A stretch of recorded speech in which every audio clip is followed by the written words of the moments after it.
साथियों नमस्कार। साथियों, एक तो थोड़े दिन का जो गैप रहा वो थोड़ी सी मेरी तबीयत ख़राब थी, इस वजह से थोड़ा दिन का गैप रहा। साथियों, एक नियति सरकार का एक और जुमला जो था वो मैं आपके सामने रखता हूँ। नियति सरकार ने कहा बेटी पढ़ाओ बेटी बचाओ, ये उनका नारा था नियति सरकार का।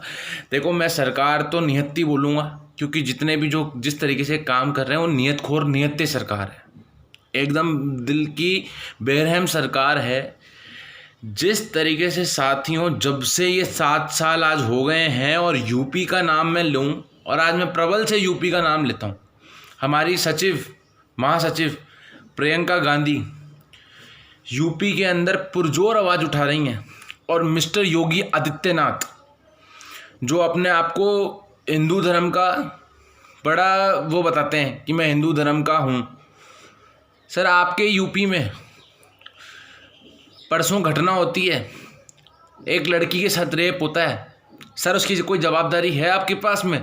कोई जवाबदेही है? किसने किया, कितने लोगों ने किया, कुछ है जवाबदारी? नहीं है। उस लड़की ने कल परसों दम भी तोड़ दिया, उसकी मृत्यु हो गई। आपने कुछ सोचा? और आपके प्रधानमंत्री जो नियति सरकार चला रहे हैं अपनी, मिस्टर नरेंद्र मोदी, कहाँ गई बेटी बचाओ बेटी पढ़ाओ आंदोलन? भैया, कहाँ गया वो आंदोलन? कहाँ गया?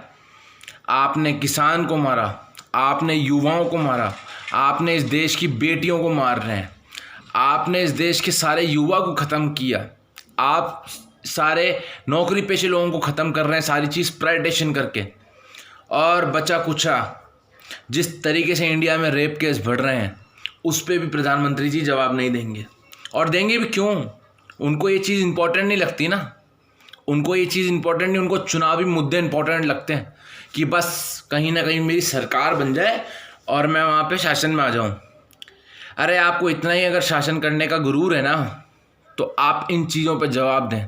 जिस तरीके से आप मिलके दोनों नियति सरकारें चला रहे हैं ना, यूपी के अंदर कितना गुंडा राज कर दिया है आपने, देख रहे हैं आप।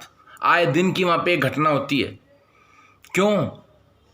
गलत है ये। जनता और देश पूरा जवाब मांगना चाहता है आपसे, और हम मांगेंगे जवाब। और अब मैं थोड़ा सा भी बिजी हूँ साथियों। आने वाले कुछ दिनों के ऊपर मैं मेरी सारी बहनों और भाइयों और सारे वर्ग के लोगों के साथ में जवाहर सर्किल के ऊपर जो धरोहर है जयपुर का, उस गेट पे इस नियति सरकार के खिलाफ धरना प्रदर्शन करने जा रहा हूँ। क्योंकि जिस तरीके से ये इन मुद्दों को भटकाने का काम कर रही है नियति मोदी सरकार, इसके खिलाफ आवाज़ उठानी बनती है।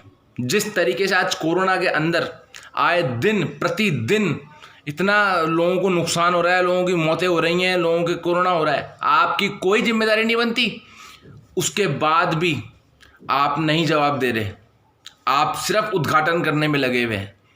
और अगर आप ये कहें कि आपसे कोई सवाल पूछेगा तो आप उसको डराएंगे धमकाएंगे। साहब, आप डरा लीजिए धमका लीजिए, हम देश का युवा हैं। जब आप पूछेंगे और पूछेंगे आपको जो करना है आप वो कीजिए, हमको जो करना है हम वो करेंगे, हम हमारी बहन बेटियों के लिए प्रोटेस्ट करेंगे।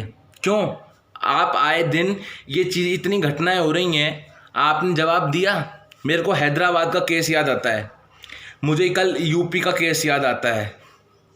मैं तो कहूँगा, आप लोग कहेंगे कि तुम्हारे राजस्थान में भी हुआ था अलवर में, मैं उसका भी नाम लेता हूँ, मैं डरता नहीं हूँ, मैं नाम लेता हूँ। क्योंकि हम जो सच है उसके साथ खड़े हैं, गलत के साथ नहीं खड़े। ठीक है? आप जिस तरीके से नियति सरकार चला रहे हैं ना, और लोगों को जो ये जवाब नहीं दे रहे हैं, ये बहुत गलत कर रहे हैं आप। और ये आपके लिए गलत है, हमारे लिए तो फ़ायदा है, आपके लिए गलत है। क्यों? क्योंकि फ़ायदा आने वाले चुनाव के अंदर तो आप लोगों के वैसे ही इतने मुद्दे हैं आप लोगों के खिलाफ विपक्ष के पास में कि आप लोगों की सरकार ही नहीं बनेगी। क्योंकि आप लोगों ने जिस तरीके के जुमले इस देश के सामने छोड़े हैं ना, बेटी बचाओ बेटी पढ़ाओ, कहाँ गया साहब मैं आंदोलन? मैं पूछना चाहता हूँ, कहाँ गया वो आंदोलन? बेच खाए क्या उसको भी? उसको प्राइवेटाइजेशन कर दिया क्या आपने? आपने कहा मैंने स्वच्छता के लिए टॉयलेट बनाए। साहब, आपने जो टॉयलेट बनाए ना, अधिकतर गाँवों में जाके देखिए टॉयलेट भी बंद पड़े हैं। जहाँ आपकी सरकारें हैं स्टेट में, क्या जवाबदेही है आपके पास में? हरियाणा के अंदर मैं क्या नाम लूँ? खट्टर साहब को सरकार तो बनानी थी, खट्टर साहब ने सरकार बना ली। सरकार बनाने के बाद खट्टर साहब ने क्या काम किया हरियाणा के अंदर? आप देख रहे हैं? नहीं देख रहे। गुंडा राज अभी भी है। आप इस देश की जनता को सबसे पहले तो लड़ाना बंद करिए। सब वो कोई सी भी कास्ट का हो, सब हमारे बहन भाई हैं जो इंडिया में रहते हैं। आप लोगों के अंदर इतना भ्रम फैला दिए हैं कि कई लोग तो ऐसे हैं जो आपकी भक्ति कर चुके हैं और अब वो कांग्रेस का सपोर्ट भी करना चाहते हैं, पर वो कांग्रेस का सपोर्ट नहीं कर सकते। उनको तो राहुल गांधी में बुराई लगती है ना। अरे आप राहुल गांधी के बैठने लायक नहीं है। इतनी आपकी हिम्मत नहीं कि आप राहुल गांधी के पास बैठ जाएं। उन्होंने कहा था आपको कि 40 मिनट आप उनसे डिबेट कर लीजिए, आज तक आप वो डिबेट नहीं कर पाए। देश का ऐसा प्रधानमंत्री कि किसी विपक्ष के नेता से, आप किसी पार्टी का अध्यक्ष थे राहुल गांधी जी, उनसे आप डिबेट नहीं कर पाए मेंबर ऑफ पार्लियामेंट के अंदर। आप देखिए कितना आप में डर और भय है, क्योंकि आपने गलतियां करी हैं। साथियों, आपको जगना पड़ेगा और आपको इस निहत्ती सरकार के खिलाफ आवाज़ उठानी पड़ेगी। आए दिन हमारी बहन बेटियों के साथ जिस तरीके से वो दरिंदों के तरह उनके ऊपर अत्याचार हो रहा है, उसके खिलाफ आप लोगों को आवाज़ उठानी पड़ेगी। और आवाज़ नहीं, इस सरकार के खिलाफ, जो निहत्ती सरकार है, जो आपके मुद्दों को नहीं उठा रही है। मैं बार बार आपको मुद्दे गिनाता हूँ। जीएसटी पे बात करनी है, हमको जीडीपी पे बात करनी है, हमारे को महिलाओं के अत्याचार पे बात करनी है, हमारे को देश की अर्थव्यवस्था जो गिरी इतनी बुरी तरीके से, हमें कोरोना पे बात करनी है। हमें आपसे इतने टॉपिक में आपको गिना चुका हूँ। रेलवे और आपकी मीडिया अभी भी सुशांत सिंह का केस लेके बैठे हैं। अरे कहाँ गए वो न्यूज़ मीडिया चैनल वाले जो उस छोरी के साथ, उस लड़की के साथ, उसके माँ बाप पे क्या गुजर रही होगी? आपने एक दिन तो उसकी न्यूज़ चलाई होती, उसका प्रोटेस्ट उठाया होता, जिस तरीके से सुशांत सिंह का आपने प्रोटेस्ट उठाया। साहब, सुशांत सिंह तो जो हुआ उसके साथ जिन लोगों ने भी किया वो गलत हुआ, पर आप लोग ये तो देखिए कि आपने किसान की रीढ़ तोड़ दी। आपने इन मुद्दों को कब दिखाएंगे आप लोग? साथियों, मेरा लास्ट में आपसे यही कहना है, इस सरकार के खिलाफ जितना आवाज़ उठाओगे उतना आप लोगों के साथ सही होगा।